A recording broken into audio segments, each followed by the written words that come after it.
États-Unis. Avril 1932. Le réalisateur Howard Hawks peut souffler. Son film, Scarface, sort enfin en salle. Depuis 1 an, la puissante Motion Picture Association of America, qui défend les intérêts des grands studios hollywoodiens, bloque la sortie du film. En cause, l'aspect immoral de l'histoire, qui met en scène un gangster largement inspiré d'Al Capone, le parrain de Chicago. Le réalisateur doit changer le titre en Scarface, la honte d'une nation, et modifier la fin. Le héros ne se fait plus abattre par la police, mais jugé et exécuté par la justice. Hawks réussit tout de même à sortir le film avec sa fin initiale, au nez et à la barbe de la censure. En effet, au tournant des années 30, la figure du gangster fascine bon nombre d'Américains, et la censure cherche à empêcher l'apologie des pratiques douteuses de la pègre sur grand écran. Car depuis une dizaine d'années, le crime s'organise. En cause, la prohibition de l'alcool, qui profite aux contrebandiers en tout genre. Ils répondent aux demandes d'une grande partie de la population, qui considère cette législation absurde et liberticide. On continue à boire dans la clandestinité, et l'on s'entiche de ces hors-la-loi, qui fournissent le précieux nectar. L'expérience américaine de la prohibition prend fin en 1933, considérée comme un véritable fiasco. Revenons dans cette vidéo sur l'histoire de la prohibition, des premiers mouvements de tempérance à l'interdiction totale de l'alcool. Observons ses effets sur la société américaine et demandons-nous pourquoi elle échoua à tous les niveaux.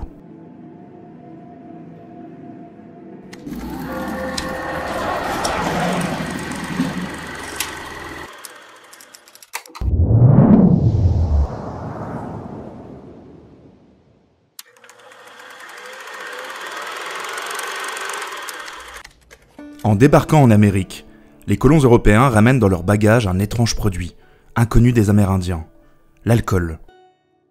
Échangées contre des fourrures dès le XVIIe siècle, les bouteilles d'eau-de-vie provoquent des ravages dans les communautés autochtones, engendrant problèmes sociaux, violences et décès prématurés. Chez les nouveaux arrivants, peu s'en soucient. Cela facilite même les choses quant à leur installation. Mais dans cette Amérique en construction, la morale puritaine est forte. Beaucoup souhaitent élever le niveau de moralité des individus, quitte à intervenir dans leur sphère privée. L'abus d'alcool chez les immigrés est désapprouvé, condamné par de nombreux pasteurs. Mais il s'agit encore de protestations marginales, d'appels à la modération non suivis d'effets. Le rhum, importé des comptoirs antillais, devient l'alcool de prédilection du XVIIIe siècle. Lorsqu'en 1776, les États-Unis proclament leur indépendance, le Royaume-Uni coupe les importations de mélasse, nécessaires à la fabrication du rhum. Qu'importe, on boit du gin hollandais, et surtout, on commence à s'enivrer au whisky. Les distilleries se développent suite à la levée des taxes sur cet alcool en 1802, par l'un des pères fondateurs, Thomas Jefferson.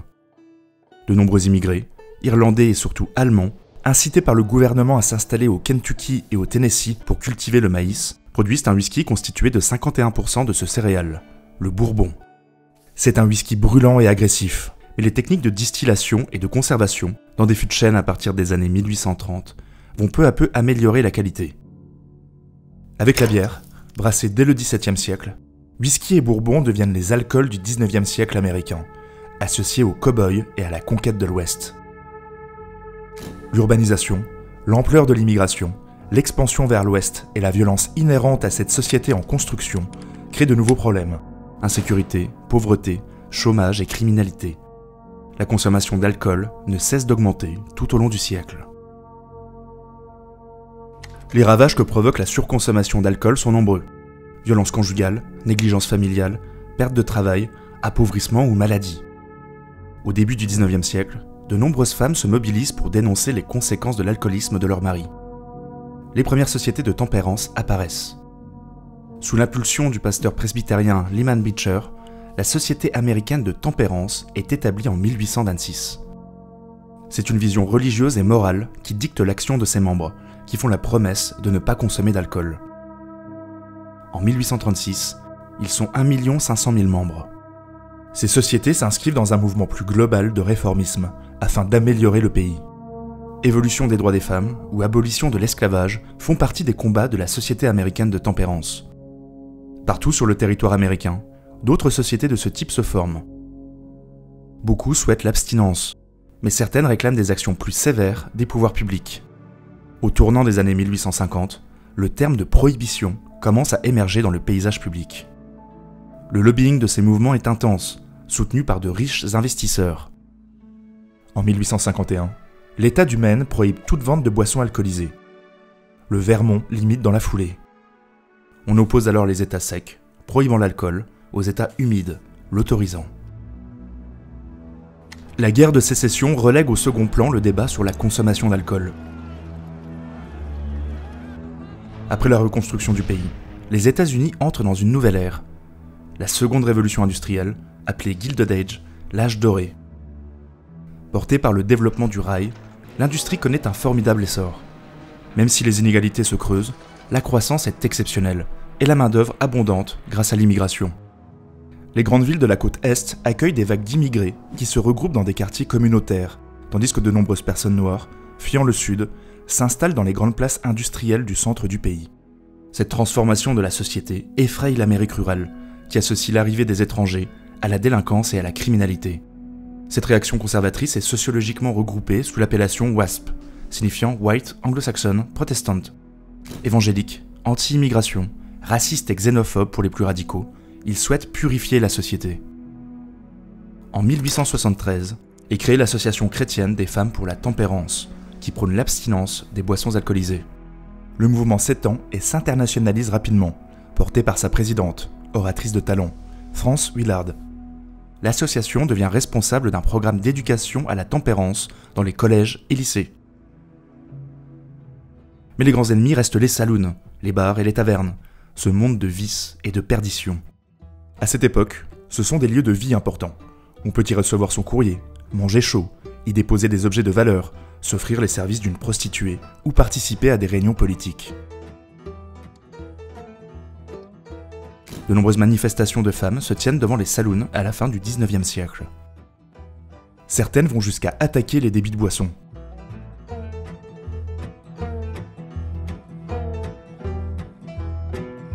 Peu à peu, la prohibition remplace l'abstinence dans les revendications. En 1893, la Ligue américaine anti-saloon est créée. Un de ses membres, l'avocat Wayne Wheeler, pratique une intense activité de lobbying en mobilisant la communauté religieuse afin d'imposer la prohibition au niveau local. Et cela fonctionne. En 1909, 8 États interdisent totalement l'alcool. Ils sont 18 en 1916. Mais il suffit de traverser les frontières d'un État pour s'enivrer, ce qui rend ces interdictions peu efficaces. La Première Guerre mondiale va alors permettre aux prohibitionnistes d'intensifier leurs revendications. Au début du XXe siècle, la bière est désormais la boisson la plus consommée, et de nombreuses brasseries sont tenues par des germano-américains. Jouant sur la corde patriotique, les prohibitionnistes distillent le sentiment que consommer de l'alcool revient à soutenir l'ennemi allemand. Elle ne permet pas non plus aux troupes américaines d'être performantes. L'agneau est remplacé par le Coca-Cola dans le pactage du soldat. Enfin, les céréales doivent être utilisées à bon escient, comme nourriture, non comme boisson. Le seul objectif est la victoire, incompatible avec la production et la consommation d'alcool.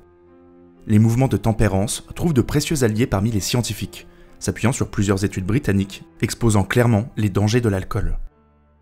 Par cette multiplicité de facteurs, les prohibitionnistes, qui jouissent désormais de soutien politique à très haut niveau, parviennent à faire voter un amendement à la Chambre des représentants en 1917. Il est ratifié par 36 États en 1919, seuil nécessaire à son homologation. Le 18e amendement de la Constitution des États-Unis interdit la production, la vente et le transport de boissons alcoolisées. L'importation et l'exportation sont également interdits. Cet article est complété par le Volstead Act, qui apporte des précisions sur les modalités d'application. Le 16 janvier 1920, les États-Unis deviennent un pays sec.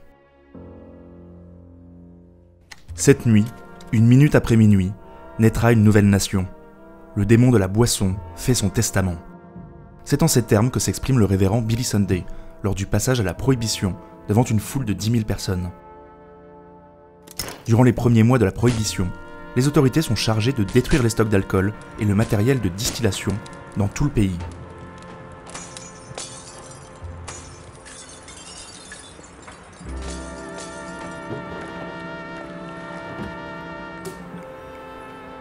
Mais beaucoup d'Américains ne se sentent pas prêts pour cette noble expérience, ainsi nommée par les prohibitionnistes. Rapidement, le trafic d'alcool débute. Les moyens fournis par l'État pour faire appliquer la prohibition sont dérisoires. La surveillance des vastes frontières américaines, quasiment impossible. Le marché clandestin devient très lucratif, et le crime commence à s'organiser pour répondre à une si grande demande. Car pour bon nombre d'Américains, il est assez facile de trouver des débits de boissons. Dans les grandes villes, de discrets établissements, souterrains ou cachés derrière une porte au fond d'un commerce, fleurissent durant les années 20, les speakeasy. Des bars clandestins où l'on peut consommer de l'alcool, souvent frelaté. Mélangés à l'éthanol, sans le moindre contrôle du gouvernement sur la qualité, ces alcools provoqueront décès, paralysie, cécité ou lésions cérébrales sur certains consommateurs. Les barman inventent alors toute une gamme de cocktails afin de dissimuler le goût de ces torboyaux. Le whisky coca devient incroyablement populaire. Le Cuba Libre, rhum coca, fait son apparition. Une clientèle souvent aisée se retrouve dans les speakeasy, assiste à des concerts de jazz, de ragtime, de charleston, danse et se grise jusqu'au petit matin. Des croisières sont également organisées en dehors des eaux américaines ou à Cuba. Les Booze Cruise, croisières de la Gnôle. Pour lutter contre ce phénomène, le gouvernement américain étend les limites des eaux territoriales en 1924 et crée la patrouille frontalière des États-Unis. Pour produire et acheminer la boisson qui est servie, différents réseaux se mettent en place rapidement. L'âge d'or des bootleggers, des contrebandiers d'alcool, débute. Plusieurs cas de figure dans le trafic coexistent. Tout d'abord, une production d'alcool héritée du marché légal. C'est ainsi que les Big Four, 4 grandes distilleries industrielles avec d'importants capitaux, s'implantent au Canada afin de redémarrer rapidement la production d'alcool. Elles en profitent pour absorber de plus petites distilleries, et jouissant d'un large réseau politique et économique, parviennent à importer et entreposer l'alcool aux États-Unis pour un soi-disant usage médicinal. C'est une des premières exceptions à la prohibition figurant dans le Volstead Act. Les pharmaciens sont autorisés à vendre de l'alcool sur prescription médicale et se retrouvent, avec les médecins prescripteurs, liés à de vastes réseaux de trafic. Par exemple, Charles Walgreen, pharmacien plus que conciliant avec les buveurs, s'enrichit considérablement avec sa recette du milkshake maltais, passant de 25 magasins en 1919 à 525 en 1929. Walgreens est encore aujourd'hui leader américain de la pharmacie de détail.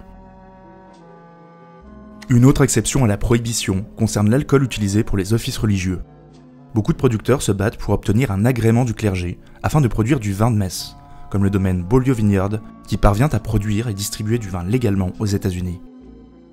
Certaines communautés juives voient leur nombre de fidèles exploser, comme les Wine Congregations présentes sur tout le territoire. Au-delà de ces exceptions amusantes, le trafic d'alcool va surtout être accaparé par la pègre, qui, s'immisçant partout, va former de véritables industries illégales et devenir ce que l'on nomme le crime organisé.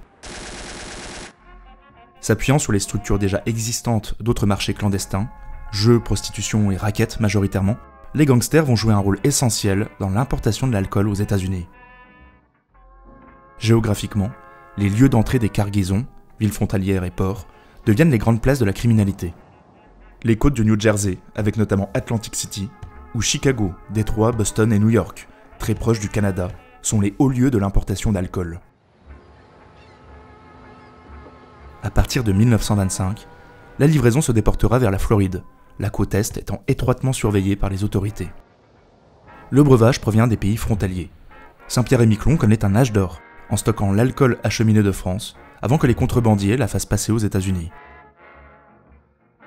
Le Canada, qui partage une vaste frontière avec le pays, devient le centre de la production de whisky. On importe illégalement de la tequila et du mezcal du Mexique, du rhum des Antilles. Il ne faut pas oublier les distilleries clandestines, qui émaillent l'ensemble du pays. Les bouteilles sont ensuite acheminées par les bootleggers dans les speakeasy, souvent à bord de véhicules rapides. Beaucoup d'acteurs participent à ce trafic, de l'acheminement au service dans les speakeasy, sans nécessairement être des gangsters appartenant à la mafia. Marins, dockers, employés des chemins de fer, grooms d'hôtels ou anciens barman sont les rouages essentiels de la contrebande, d'autant que la police, la plupart du temps corrompue, a tendance à fermer les yeux sur ces activités. Car les chiffres engendrés par ce trafic sont délirants. et permettent d'acheter politiciens, juges et policiers. L'afflux d'argent provoque surtout des conflits violents entre les chefs de ces nouvelles organisations criminelles. L'époque de la prohibition est indissociable de l'image du gangster, et surtout du plus célèbre d'entre eux, Al Capone. Une véritable mutation se produit dans l'activité criminelle. Les chefs comprennent qu'il faut diviser et rationaliser les activités. La contrebande nécessitant de traiter avec des acteurs éloignés, il faut également s'étendre au-delà du territoire habituel. Des infrastructures se mettent en place, et un administrateur est chargé de gérer les dépenses, notamment de payer les pots de vin. À New York, Arnold Rothschild, homme d'affaires et bookmaker le plus connu des États-Unis, dont l'un des surnoms est le cerveau, met en place une véritable industrie du jeu et de la corruption. Richissime, il finance les activités des bootleggers, dont beaucoup viennent de communautés, italiennes, juives ou irlandaises. Les futurs parrains de New York, Lucky Luciano ou Frank Costello, sont lancés par Rothschild et apprennent à administrer leur activité scrupuleusement, à se comporter dans la haute société et à gérer leur image et leurs relations publiques. Afin de contrôler le trafic, des guerres de gangs éclatent régulièrement dans les grandes villes.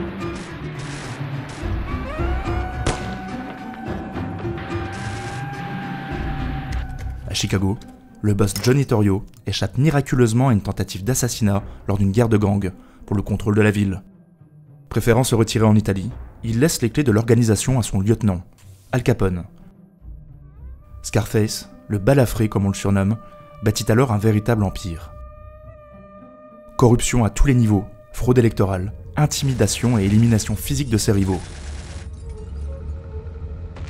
Son style luxueux et ses manières lui donnent une image de héros romantique qui œuvre pour le bien de la population, donnant accès à ce que le gouvernement interdit, l'alcool. Il ira même jusqu'à organiser une soupe populaire pour aider les démunis frappés par la crise de 1929. Al Capone devient un véritable phénomène aux États-Unis. Les fusillades et les règlements de compte, spectaculaires mais plus rares qu'on ne le pense, font la une des journaux et le public se passionne pour cet univers. Les Américains prennent également conscience de l'impuissance de la police et de la justice, et du caractère hypocrite de la prohibition. Un terme apparaît, scofflaw, littéralement, le mépris de la loi. L'opinion publique change en 1929 vis-à-vis de Capone, dû au massacre de la Saint-Valentin, durant lequel ces hommes de main abattent lâchement 7 membres d'un gang rival en se faisant passer pour des policiers. À New York, une guerre de gangs meurtrière éclate en 1931. La même année, les parrains des grandes villes parviennent finalement à s'entendre. Sous l'impulsion de Lucky Luciano, et avec l'aide de Johnny Torrio, sorti de sa retraite pour l'occasion, est créée la Commission, sorte de conseil d'administration de la mafia, regroupant les caïds des grandes villes de la côte Est, et dont l'objectif est de régler les litiges collégialement, afin d'éviter des effusions de sang. Dans la presse, le terme « The Syndicate », le crime organisé, remplace « The Mob », l'activité criminelle, preuve d'une nouvelle échelle dans cette activité. Humilié de toutes parts, nargué par les gangsters, le gouvernement est bien forcé de réagir. Une unité spéciale, menée par Elliot Ness, est chargée de faire tomber Capone pour ses crimes. Surnommés les incorruptibles, ils sont encensés par la presse, afin de prouver que le gouvernement agit et tente de faire respecter la loi. Ils parviendront à fermer quelques speakeasy et détruire des stocks d'alcool, mais c'est finalement un agent du fisc, Frank Wilson, qui fera tomber Al Capone pour fraude fiscale. En effet, depuis une décision importante de la Cour suprême de 1927, les revenus des activités illégales doivent être déclarés à l'administration fiscale. Cette jurisprudence deviendra essentielle pour lutter contre le crime organisé. Al Capone écopera d'une peine de 11 ans de prison. Malgré la corruption généralisée, d'autres policiers intègres parviennent à fermer des établissements clandestins. Easy Einstein et Moe Smith se spécialisent dans l'art du déguisement et procèdent à plus de 5000 arrestations durant la Prohibition. Mais il s'agit d'une goutte d'eau dans un océan d'alcool. L'opinion publique se lasse de cette législation conservatrice, en décalage avec l'évolution de la société. Car les années 20 sont celles de la vitesse, du roi business, du divertissement et de l'essor de la consommation de masse. Les Roaring Twenties, les années folles en français, sont marquées par une prospérité sans précédent. Après l'expérience de l'ère progressiste du début du siècle, qui a tenté de rompre avec le laisser-faire économique et l'individualisme, le retour du parti républicain au pouvoir en 1920 relance les mouvements de concentration industrielle et impose le modèle du big business. L'urbanisation s'intensifie, les villes s'agrandissent, les quartiers résidentiels fleurissent. Les salaires augmentent et favorisent la consommation. La publicité crée de nouveaux besoins. Le matérialisme structure une nouvelle société. Les Américains s'équipent, automobiles, électroménagers ou phonographes, achetés souvent à crédit. La radio change le quotidien des habitants. Hollywood débute son âge d'or et le cinéma devient une pratique culturelle de masse. À partir des années 30, apparaît un sous-genre du film policier, le film de gangster. Il témoigne de la fascination du public américain pour les hors-la-loi, qui deviennent des figures quasi mythiques.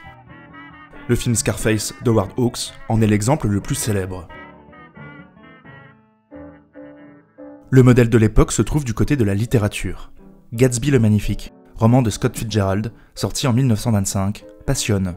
L'histoire de ce jeune homme issu d'un milieu pauvre, devenu millionnaire, vivant dans le luxe et l'opulence et organisant des soirées fastueuses, résume à lui seul la vision américaine de la réussite et du self-made man. Ces années folles marquent également une étape essentielle dans l'émancipation des femmes. Le droit de vote est accordé en 1920, et l'évolution technique, avec les appareils électroménagers, permet de s'affranchir du travail domestique. C'est l'époque des coupes garçonnes et d'une certaine libération des mœurs. Dans les speakeasy, les femmes se lâchent, loin des regards de l'Amérique puritaine. Ces années sont également marquées par l'engouement pour la bourse. Tout le monde pense pouvoir s'enrichir rapidement. Par exemple, les actions de General Motors passent de 10 à 230 $ entre 1921 et 1928. C'est alors que la bulle spéculative explose. Le jeudi noir du 24 octobre 1929 marque la fin de l'insouciance économique et va avoir raison de la prohibition. La Grande Dépression, conséquence du crash boursier de 1929, produit des effets désastreux sur le monde entier. Aux États-Unis, le chômage explose. La prohibition est de plus en plus mal vécue par les millions de désespérés touchés par la crise. L'impopularité de cette mesure se fait ressentir dans les plus hautes sphères de l'État. L'administration Hoover, pourtant partisane de la prohibition, avait, dès mai 1929, nommé une commission pour étudier les liens entre criminalité et prohibition. La commission Wickersheim, du nom de son président. Les conclusions rendues en 1931 sont désastreuses. Augmentation des crimes et délits, corruption généralisée, incapacité de la police au niveau local et fédéral. Concrètement, la prohibition est un fiasco. Malgré cela, la commission préconise la poursuite de l'interdiction. Elle ne sera pas entendue. L'élection de Franklin Roosevelt en 1932 change tout. Plusieurs associations souhaitant la suppression de la prohibition avancent des arguments portant sur les retombées économiques des taxes sur l'alcool. Le président Roosevelt lance son New Deal, la nouvelle donne, en 1933, afin de lutter contre les effets de la Grande Dépression. L'abrogation du 18e amendement entre dans le cadre de l'action budgétaire et permet de financer, par les taxes sur l'alcool, les mesures de relance. Le 21e amendement, qui abroge le 18e, est ratifié le 5 décembre 1933. Partout dans le pays, on trinque à la fin de la noble expérience. Au niveau fédéral, il n'y a donc plus d'obligation d'interdire l'alcool. Mais au niveau local, certains comtés continuent d'appliquer la prohibition, et encore de nos jours. Pour le crime organisé, la fin de la prohibition ne marque pas un coup d'arrêt. Connaissant parfaitement les réseaux de production et de distribution, une partie des activités deviennent simplement légales. Les capitaux accumulés avaient déjà obligé les organisations mafieuses à se diversifier et à investir dans d'autres secteurs. Parfois légaux, cinéma ou vêtements par exemple, et évidemment illégaux, comme la drogue et le jeu. Au final, les causes de l'échec de la prohibition sont nombreuses. La criminalité n'explique pas tout. Beaucoup d'immigrés, vivant dans les grandes villes, ne partagent pas cette vision prohibitionniste, venue d'une Amérique rurale évangélique. La corruption généralisée et la facilité à trouver de l'alcool témoignent également d'une diminution de l'autorité de l'État, souvent moquée.